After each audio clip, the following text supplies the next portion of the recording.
പരിധിയില്ലാതെ ഡിങ്കോൾഫി കണ്ടു നടന്നാൽ നിങ്ങൾക്ക് എന്ത് സംഭവിക്കുമെന്നറിയാമോ? തുടക്ക സ്റ്റേജിൽ ബ്രെയിൻ നിങ്ങളെ സന്തോഷിപ്പിക്കാൻ അനേകം ഡോപാമിൻ റിലീസ് ചെയ്യും.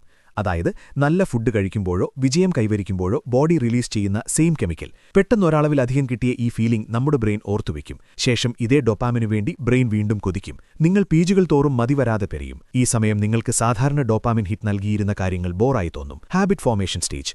നിങ്ങളുടെ ബ്രെയിനിന്റെ ആൽഗരിതം മൊത്തത്തിൽ താളം തെറ്റും. കാമുകിയിലും ഭാര്യയിലും നിങ്ങൾക്ക് താൽപ്പര്യം കുറയും. ജീവിതത്തിൽ ഫോക്കസും ആവേശവും നഷ്ടപ്പെടും.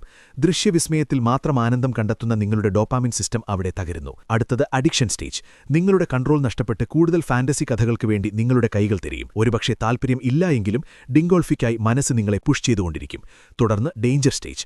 ബ്രെയിൻ യഥാർത്ഥ ബന്ധങ്ങളിൽ താളം കണ്ടെത്താൻ പരാജയപ്പെടും. നേരിട്ടുള്ള പ്രകടനം കുറയും. അവസാനം ഒരു നിമിഷത്തെ സന്തോഷത്തിനു വേണ്ടി ചെയ്യുന്ന ഈ കാര്യം നിങ്ങളുടെ ഡോപാമിൻ സിസ്റ്റം മൊത്തത്തിൽ തകർത്ത് സാധാരണ സന്തോഷം നൽകുന്ന കാര്യങ്ങൾ ചെയ്യുമ്പോൾ പോലും സൈലന്റായി നിൽക്കേണ്ട അവസ്ഥ വരും.